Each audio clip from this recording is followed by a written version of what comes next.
ধরুন যারা গৃহী মানুষ, সংসারে রয়েছেন, তারা কাজকর্ম করছেন, কিন্তু কোথাও তাদের মনে একটা সুপ্ত ইচ্ছে রয়েছে যে আধ্যাত্মিক জগতের সঙ্গে একটা সম্পর্ক তাদের থাকুক, কিন্তু এই কাজের চাপে, সংসারের বোঝায় আর হয়ে ওঠে না।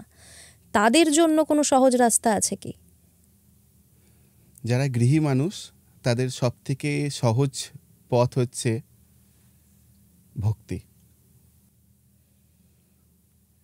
যারা গান গাইতে পারে, ঈশ্বরকে গান গেয়ে রাখতে পারে, যারা সময় পাচ্ছে তারা স্তোত্র পাঠ করতে পারে, জপ করতে পারে।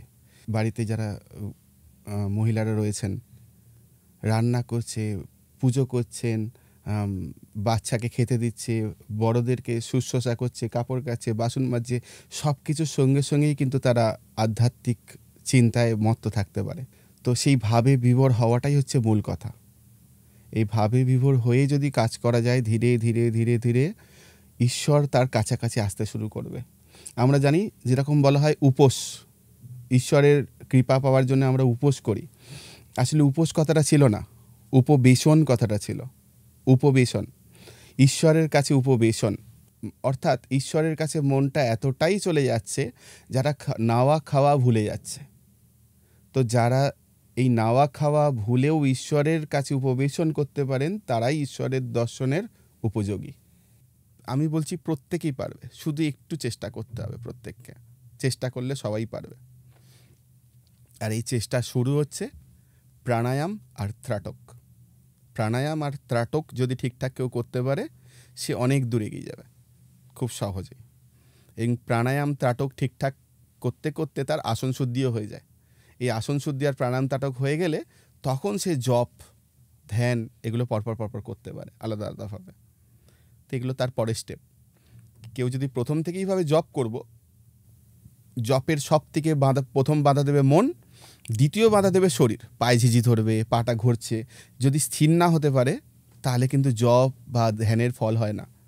একদম পাথরের মতো স্থির হয়ে যেতে হবে, যাকে বলা হয় স্থাণু, ভগবান শিবের মতো একদম স্থির, মানে স্থির। ধরুন কেউ মনে করলো যে আমি ভগবানের নাম জপ শুরু করব। এখন তো জপমালা কিনতে পাওয়া যায়, যে কোনো জায়গায় জপমালা কিনে ভগবানের জপ নিজের মতো করে শুরু করলো, তাতে কি ক্ষতি হতে পারে? কোনো ক্ষতি নেই, একবার জপেরও ফল আছে। আমি এক সময় না ছোটোবেলায় খুব চিন্তা করতাম কি সাধনা করব, কোথায় সাধনা করব, কে আমায় শেখাবে। আমি গুরু গুরু করে দৌড়ে বেড়াতাম সারা জায়গায় জায়গায়। ছোটোবেলায় প্রচুর এরকম উপলব্ধি হয়েছে। এখন তো টিভি নেই সময়, সেখানে ব্রহ্মা বিষ্ণু মহেশ্বর বলে কোনো একটা এপিসোড হতো। তো সেইখানে আমি একদিন দেখছি কোনো এক ঋষি তিনি গায়ত্রী মন্ত্র পাঠ করছেন এবং রাক্ষসরা এসে উৎপাত করছে, কিন্তু ওনাকে আর কোনো ক্ষতি করতে পারছেন না। ওটা দেখে আমার খুব মনে একটা এনার্জি হলো যে আমি তো রোজ গায়ত্রী মন্ত্র জপ করি এমনিতেই। তো আমি কি করলাম, কাউকে না জানিয়ে আমার ঘরের মধ্যে গিয়ে দরজাটা আস্তে করে বন্ধ করে দিলাম। বন্ধ করে দিয়ে ঘরটা অন্ধকার করে স্থির হয়ে উত্তর দিকে, আমার মনে আছে উত্তর দিকে মুখ করে বসে হালকা হালকা উচ্চারণ করতে পারছি, সেরকমভাবে গায়ত্রী মন্ত্র জপ করে যাচ্ছি, জপ করে যাচ্ছি, জপ করে যাচ্ছি। এরকম করতে করতে করতে করতে অনেকক্ষণ কেটে গেছে। এই কেটে যাওয়ার পরে আমি আস্তে আস্তে দেখছি নিজেকে, মানে আমার পুরো সত্তাটা কোনো একটা দিকে খুব স্পিডে এগিয়ে যাচ্ছে।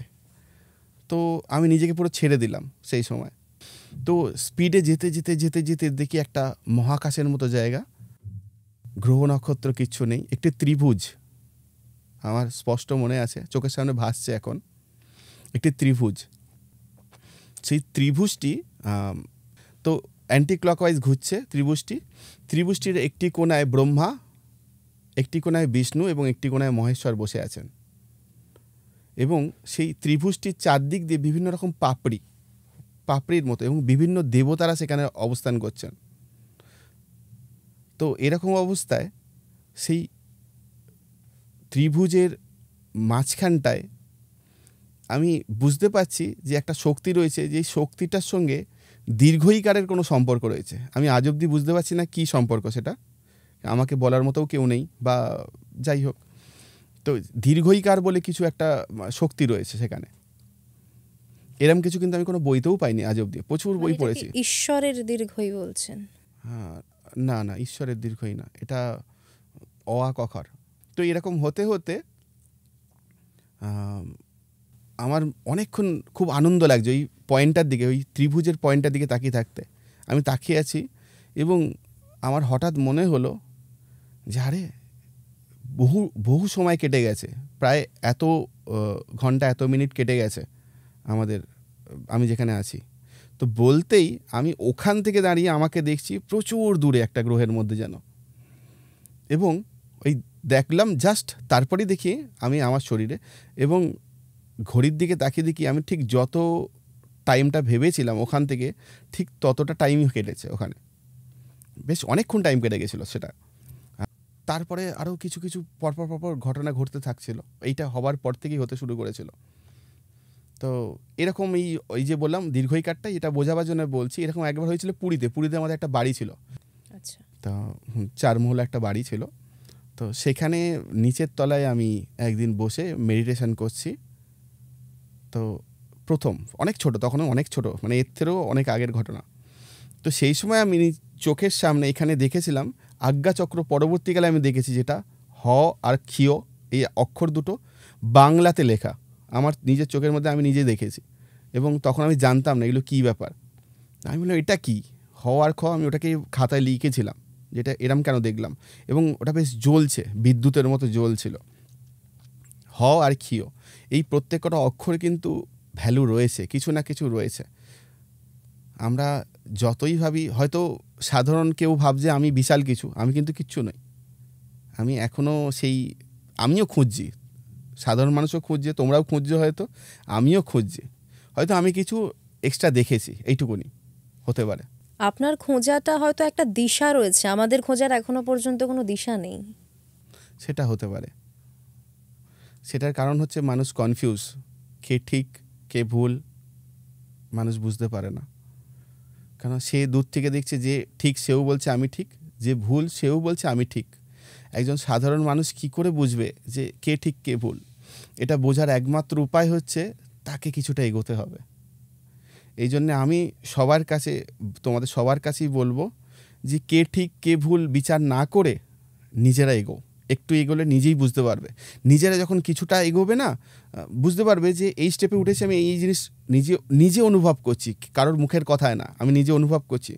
এবং এই কথাগুলো কে বলেছিল, তার মানে তারা ঠিক হতে পারে তখনও। এবং এইভাবে এগোতে হয় তাকে, এইভাবে এগোনোটাই আমার মনে হয় বেস্ট। নিজে এগোতে হবে। আপনি তো বহু ছাত্রকে পড়ান, এরকম কোনো ছাত্রকে কি পেয়েছেন আপনার এই শিক্ষকতার জীবনে যার ঈশ্বর দর্শন হয়েছে? অনেক ছাত্র রয়েছেন, এবং আমার মতে এখনও আমার কাছে যারা পড়ছেন এই মুহূর্তে, তাদের মধ্যেও অনেকের ঈশ্বর দর্শনের ক্ষমতা রয়েছে এই মুহূর্তে। চেষ্টা করলে তারাও পারবে। তা যারা ঈশ্বর দর্শন করে ফেলেন এবং তারা কখনোই চান না সেটা প্রকাশ করতে, তো যে কোনো কারণে আমার দ্বারা প্রকাশ হয়ে গেছে, আমি চাইবো দ্বিতীয়বার আমার দ্বারাও আর প্রকাশ না হোক। কেন ঈশ্বর দর্শন প্রকাশ্য নয়। কেন, তাতে কি কোনো ক্ষতি হয়? ক্ষতি হয় বলতে মন অহংকারে মত্ত হয়ে যায়। আমরা নিজেদের ক্ষতি, নিজের পায়ে নিজে কুড়ুল মারা বলে। প্রকাশ হয়ে গেলে এটাই হয়, সবাই খুঁজছে, চাইছে আমাকে, আমি মোবাইল সুইচ অফ করে রাখতে বাধ্য হচ্ছি। এটা তো ক্ষতিকারকই। আগে বাইরে নিজের ইচ্ছা মতো বেরোতে পারতাম, এখন বেরোলেই বলছে আর এই যে শুভজিৎ দা যাচ্ছে। এটা খুবই দৃষ্টিকটু, এবং নিজের মতো আমি থাকতে পারছি না। আগে গিয়ে যে কোনো মন্দিরে, সাধন ক্ষেত্রে আমি চুপচাপ একা একা শ্মশানে গিয়ে বসে থাকতাম, সমস্যা হবে। শীতকালে, গোটা শীতকাল আমার অভ্যেস ছিল হচ্ছে গঙ্গার পাড়ে, ঠান্ডা বলে বেশ কম লোক যেত বলে, সন্ধেবেলার পরে আমি গিয়ে ঘন্টার পর ঘন্টা চুপচাপ নদীর দিকে তাকিয়ে বসে থাকতাম। তো এখন সেগুলোতে প্রবলেম হচ্ছে কোথাও কোথাও। তো এই জন্য এগুলো অপ্রকাশ্য। কিন্তু আপনার যে এই অদ্ভুত অভিজ্ঞতা, সেটা থেকে আপনি না বললে তো সত্যিই মানুষ বঞ্চিত হবে, মানুষ তো জানতেই পারবে না যে এটা সম্ভব। একটা শাস্ত্রীয় কথা আছে যে ঈশ্বর দর্শনের আকাঙ্ক্ষা কোটি মানুষের মধ্যে একজনের হয়। প্রকৃত দেখুন, ঈশ্বর দর্শন সবার মাথায়, সবার ভেতরে যে সুপ্তরূপে আছে বলছেন, এর কারণ তারা জানে ঈশ্বর দর্শন করলে আমি কিছু পাওয়ার আশা ঈশ্বর দর্শন। কিন্তু প্রকৃত যে ঈশ্বর দর্শনের আকাঙ্ক্ষা খুব কম মানুষের মধ্যেই আছে। যাদের মধ্যে আছে, ঈশ্বর তাকে এমনিতেই দর্শন দিয়ে দেন। তাকে বেশি খাটতে হয় না। একটা কথিত কথা আছে, বুদ্ধদেব যখন বুদ্ধত্ব লাভ করেছিলেন, উচ্চকোটির দেবতারা তার কাছে এসেছিলেন। উচ্চকোটির দেবতারা এসে বুদ্ধদেবকে প্রণাম করেছিলেন যে তুমি এখন মানে উচ্চতর একজন দেবতার পদ পেয়েছো, তুমি এতটাই উঁচুতে পৌঁছে গেছো, তো এর জন্যে কে দায়ী? তো তিনি চারদিকে তাকিয়ে দেখলেন আনাচে কানাচে একটি পিপীলিকা থেকে শুরু করে বৃহৎ ব্রহ্মাণ্ডের প্রত্যেক কটি বস্তুই দায়ী, কেউ বাদ নেই তার এই বুদ্ধত্ব লাভের জন্য। তো ওনার ইচ্ছা, বুদ্ধদেবের ইচ্ছা ছিল বুদ্ধত্ব লাভের পরে দেহত্যাগ করে দেওয়ার। তো ওনাকে দেবতারা বললেন যে তুমি সাধারণ মানুষের উপকারের জন্য কিছুদিন থাকো। তো বুদ্ধদেব তখন বলেছিলেন যে না, সাধারণ মানুষের উপকার করা সম্ভব না যতক্ষণ না সে ভেতর থেকে নিজে চাইবে এবং ঈশ্বরের প্রতি পূর্ণ সমর্পণ ভাব আনবে। আর যদি কেউ সেই ভাব আনতে পারে তাকে বিশেষ কোনো সাহায্যের প্রয়োজন পড়ে না, তাকে ঈশ্বর স্বয়ং সাহায্য করবে। মানে বুদ্ধদেব বলছেন যেমন আমাকে করেছে। তো তখন সেই দেবতারা কিছুক্ষণ স্থির হয়ে চিন্তা করে বললেন, দেখো এই যে কিছু মানুষ ঈশ্বরের দর্শন পেয়েছে এবং কিছু মানুষ পায়নি, এবং যারা ঈশ্বরের আকাঙ্ক্ষা আছে খুব সামান্য মানুষ, আর যাদের নেই এদের মাঝখানেও কিছু মানুষ রয়েছে যাদের সুপ্তরূপে বাসনারূপে রয়েছে এগুলো, তাকে যদি একটু নাড়া দেওয়া যায় তাদের মধ্যেও সেই বাসনা আসতে পারে, ঈশ্বরের বাসনা, ঈশ্বর দর্শনের নিষ্কাম চাহিদা। তো সেই চাহিদা যদি তাদের মধ্যে একবার উৎপন্ন হয় তখন তাকেও তুমি হেল্প করতে পারবে। তো বুদ্ধদেব এই কথার কোনো উত্তর দিতে পারেনি, বলেছিলেন তারপরে ঠিক আছে, এটা একদম সঠিক কথা। উনিও কিছুক্ষণ চিন্তা করে বললেন এটা একদম সঠিক কথা, আমি অবশ্যই কিছুদিন থেকে সাধারণ মানুষের উপকার করব। তো তারপরে বুদ্ধদেব বিভিন্ন রকম মতে বিভিন্ন রকম প্রচার করেছিলেন, যদিও তার পরবর্তীকালে বিকৃত হয়ে গেছে সেগুলো সব কিছু। যা তৈরি করে একজন ঈশ্বরকোটির মানুষ পরবর্তীকালে সময়ের সাথে সাথে সেগুলো বিকৃত হতে থাকে।